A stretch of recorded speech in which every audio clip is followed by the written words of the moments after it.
Welcome back to The Glow Life. I'm your host, Maria Marlowe. On this episode, we're talking about how to eat to beat psoriasis. And joining me for this conversation is Dr. William Li. He is a renowned physician, scientist, researcher, and author of the New York Times bestseller, Eat to Beat Disease. His name and his book may sound familiar because he has been on the podcast previously. So definitely go check out that earlier episode where we talk about eating to beat disease in general. But if you do suffer from psoriasis, which you probably do, if you're listening to this episode, this will be incredibly beneficial for you. Dr. Li has done extensive research on psoriasis as well as the food and lifestyle factors that can contribute to it. So he's going to share some great science, some great tips, and some recommendations of simple things that you can try, simple food and lifestyle changes that you can try to improve your skin. This episode is brought to you by the Clear Skin Plan, my 90-day program and meal plan to clear your skin from within naturally through dietary and lifestyle changes. Skin issues like acne are not only skin deep. They start deep within with internal inflammation and imbalances. The only way to clear your skin is to address those underlying root causes, and the Clear Skin Plan will help you do just that. With the plan, you'll discover the potential underlying root causes of your breakouts and how to remedy them through dietary and lifestyle changes. You'll also get over 100 delicious skin-clearing recipes which you can mix and match or follow the weekly sample meal plans with shopping lists. This program is science-backed, dermatologist-approved, and doctor-recommended. To get it, head to mariamarlowe.com/clear-skin-plan. Dr. Li, thanks for coming on the show. Thank you, Maria. It's a pleasure to be on. So it's great to have you back. In our earlier episode, we were talking a bit more generally about eating to beat disease, but today's I want to focus specifically on psoriasis because I know that's an area that you're very knowledgeable in and have researched. And I think this is a growing problem and a common problem that I hear from listeners all the time. Because I talk about a lot about acne and everyone's like, well, what about psoriasis? What do I do for psoriasis? So first off, as a researcher, what do you know about psoriasis that you think most people don't know or don't realize? Well, first, that psoriasis is actually quite a common disease. And I would say it's a condition rather than a disease. And most people see it on their skin as these sort of scaly, itchy red patches. But here's what I know as a researcher. So first of all, I'm an internal medicine doctor, but I'm a vascular biologist, a researcher as well. And psoriasis falls right into sort of my wheelhouse, my area of focus in looking at, because this is actually a systemic disease, which means that, or condition, which means that it actually affects the whole body.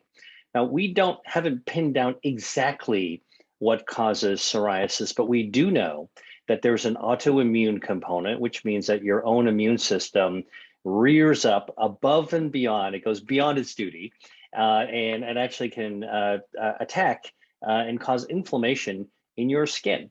So think about other types of immune or autoimmune conditions where the immune system rears up to cause inflammation, like lupus, for example, or rheumatoid arthritis. And in fact, psoriasis is a condition that is linked to all these. People with psoriasis sometimes have arthritis as well. So for those of your viewers and listeners who basically are looking at the skin, what's important to know is that actually this is a condition that affects the whole body. We just see it on the skin. So that's the first thing. Number two is that although it's autoimmune, which means the immune system is reared up against your own body to some extent, the real problem is inflammation. Now, we hear a lot about inflammation. There's a lot of advertisements about inflammation.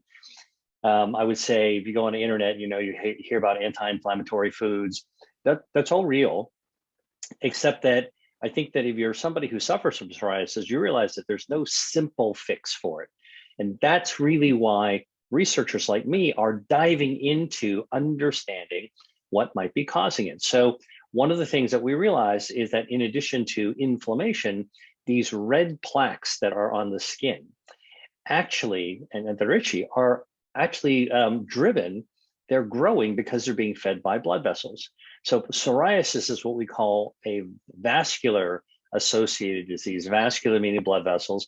And in fact, there's a specific term called angiogenesis, which is what I study. Angiogenesis is how the body grows blood vessels. Now we need that for wound healing. You want to grow blood vessels to heal up the wound. We need that actually for reproduction. You need good blood vessels to grow in the lining of the uterus every month, which is then sloughed off during menstruation. But that's all very controlled. When it's out of control and when there's autoimmunity, the abnormal angiogenesis, abnormal blood vessels can actually grow these skin plaques. So think about it. Your skin is normally flat and it's not red. But when there's inflammation, the blood vessels can grow. Inflammation can spark these blood vessels from grow. And then when the abnormal damage issue parts of the skin get a blood supply, they're suddenly fed. They sort of get extra helpings of food from this new blood supply. And so they start to grow. That's why they're raised. The inflammation makes them itchy.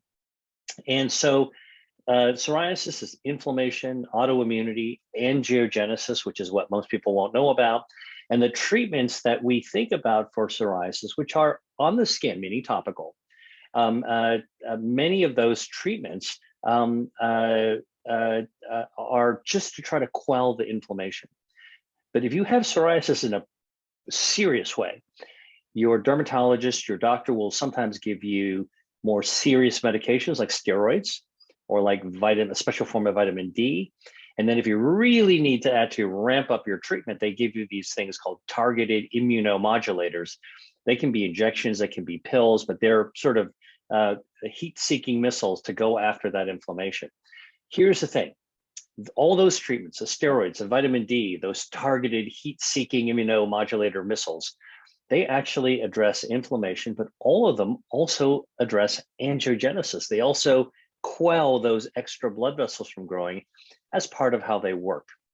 Now, the interesting thing is about our body is that, that old saying that the hip bone's connected to the leg bone, right? So it is true that what's on the skin is connected to the inside and what's on the inside is connected to our gut. And so there are also really important connections between psoriasis and the inflammation and the autoimmunity and the angiogenesis to what's happening in our gut. And what researchers have found now is that many people who suffer psoriasis, not all, but many, also have sensitivity to gluten. You don't actually have to have all-out celiac disease, but just sensitivity to gluten. Now we know gluten intolerance, gluten sensitivity is basically when you eat bready foods, wheat, barley, bagels, even some regular foods like soy sauce and some salad dressings can actually contain gluten as well. That can trigger inflammation in your gut. And at its far extreme, you can get celiac disease, which is an autoimmune attack against your gut. Well, so not surprisingly, this autoimmunity of your gut and the inflammation is somehow connected to our skin as well as the rest of our body. And so for people who have psoriasis, one thing that would be definitely worthwhile checking is your diet. And if you can stay away from gluten, cut down on your gluten, or when you're going shopping, these days it is pretty easy to find a gluten-free variation. So go to the section of the store that is for people who have gluten intolerances and find the food that you want there.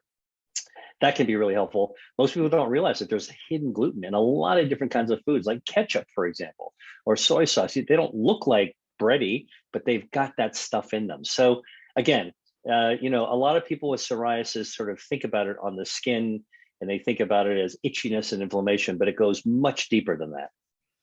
Yeah, I think that's a great first point to bring up and to really underscore is that even though we see psoriasis on the outside, it's actually an internal problem. So it's the internal inflammation and imbalances that are manifesting externally on the skin. So if we really want to treat the psoriasis, it's best to look within first, I think, then instead of just stopping at the topical level. So many questions. You dropped so many little bits of wisdom there. My first question for you is, because you're talking about blood vessels and the role that they play in psoriasis, is there any connection between heart disease or cardiovascular issues and psoriasis? That's a great question. And the challenge that doctors and researchers have having is really figuring out how to tease apart what is chicken, what is egg, what is connected, what is just happening at the same time. So because psoriasis is so common, you know, in the United States, for example, it's about 2% of the population that actually is affected, but there are other countries where it's lower, and there's some countries where it could be up to 10% or more. People actually have some form of psoriasis, and there's probably a lot of underdiagnosed psoriasis as well. So the question is, as we get older, we also get cardiovascular disease, and autoimmunity can definitely affect blood vessels, which then can actually be linked to cardiovascular disease. So this is the whole chicken or the egg thing. Does psoriasis cause heart disease? I don't think so. But does the issue underlying psoriasis, your autoimmune response, does that actually have a spillover that can affect blood vessels and therefore, if not trigger, then maybe worsen cardiovascular disease? That's something that is under research right now. It goes even further than that, because some of the treatments that are actually being given for psoriasis, some of them are super powerful. These monoclonal antibodies, or they're designer treatments, the heat-seeking missiles I was talking about. Those actually are so powerful that we don't know yet fully what the long-term consequences might be, which is why, I think if you are suffering tremendously, start with the easy things. Start with your diet, start with your lifestyle, before you kind of step it up and go straight for the drugs. You can always modify your lifestyle, but the drugs have effects, hopefully good effects, but many of them also have side effects, and those are the ones that you sort of want to dodge. So yeah, I'm a huge proponent of starting with food as well, because I feel like it's a low-hanging fruit, it's easy, and there's usually only positive side effects of eating healthier. So why don't we start there then? What are some foods that are especially beneficial for people with psoriasis? Yeah, well, so look, as a researcher in food as medicine, I always use science to try to direct what I talk about. And that's something that's really important to me, because so many people now are talking about food and health. As a doctor and as a scientist and somebody who works in food as medicine, I use evidence to kind of to shine a light on the things that I think people need to hear about. So research has been done looking at diet and psoriasis. And this is important research to know, because it's been done in people, not in test tubes, not in animals, but in real people. And so there was a study out of Italy, in Naples, Italy. There's a medical school there that actually does a lot of work on diet and psoriasis. It's called the Federico II Medical University. It's out of Naples, which is on the east coast of Italy. And they studied 62 people with various forms of psoriasis and looked at their dietary intake. And they found that when you looked at the severity of psoriasis, so if there was no symptoms of psoriasis and it was just a little red lesion on your back, you might not even see it, or maybe, on the crook of your arm, it wouldn't be such a big deal. But actually psoriasis can be severe, itching, can even bleed. It can be disfiguring. It can be crippling even.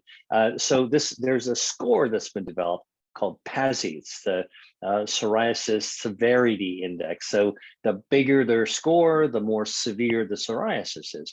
So this group in Italy was looking in people at what they were eating and correlating it with the severity of score. And they found that people who ate a Mediterranean, more of that classic traditional Mediterranean diet, okay, not modern Mediterranean diet, because you go to the Mediterranean today, there's a lot of people eating just junk food, ultra processed food, sugar sweetened beverage, like the same stuff Pizza, everybody else pasta. eats. Yeah. Yeah. Well, let's be specific, these ultra processed kinds of foods.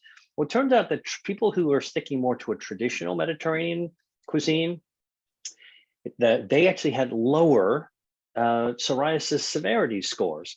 And specifically, they were able to nail it down to two foods that seem to make the most difference. And one is extra virgin olive oil. So EVOO, right? That's the stuff that we know is good for our salad dressing, good to dip your bread in. Well, probably not if you have psoriasis. Be careful about that gluten-free bread, let's say. Gluten-free bread, yeah. Now, what's in extra virgin olive oil? Turns out that there are lots of polyphenols. One of them is called hydroxytyrosol, and it is found in high abundance in certain types of olive oil. So there's three types of olives, varietals of olives that have the highest levels. What are those three? Well, in Greek olives, it's called the Koroneiki olive, Spanish olives, which is called the Picual olive, and in Italian has the Moriolo olive. It's from Umbria. These three varieties of olives, they have the highest potency of the hydroxytyrosol, polyphenol. So when I buy olive oil, tip for you guys is really to you go to the grocery store, and you pick up your usual olive oil, right? Sometimes people say, well, I'm going to look for one that looks green. Good idea. Make sure it's extra virgin. What I'm going to ask you to do is to challenge you to do is to take that one extra step and pick it up and look on the label for the variety of olives. And look for the monovarietal, because now you know that it's only made with those super powerful varietals. So the good news, Koroneiki olives, Greek olives, pretty easy to find, that kind of olive oil.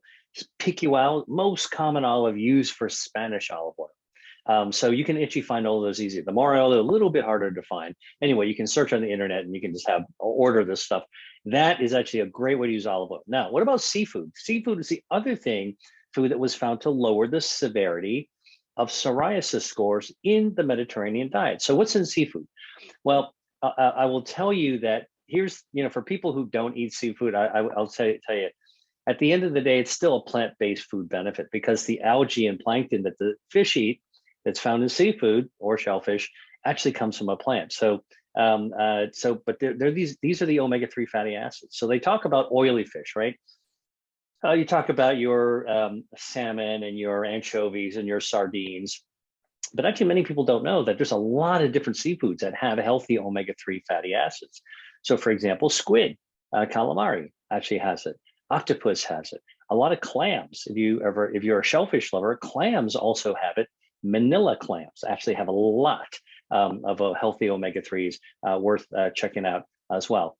You could probably take an omega-3 supplement if you don't like fish or you can't get it.